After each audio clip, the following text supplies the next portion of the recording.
কি বলবো দেখেন, আমি এখানের লোকাল ছেলে, তারপরে এখানে আসা হয় না বিগত প্রায় 12 বছর পরে এখানে আসছি। তো আসার পরে এখানে দেখতেছি পুরো system change.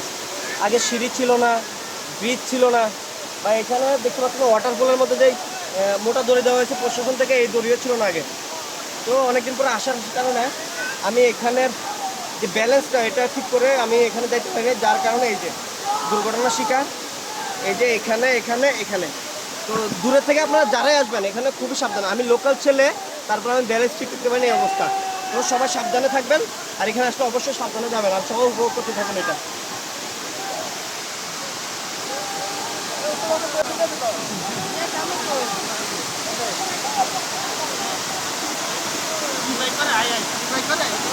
Mobile mobile mobile এই যে মোবাইল খেলা ভালো লাগছে কোনটা কোনটা নিবা?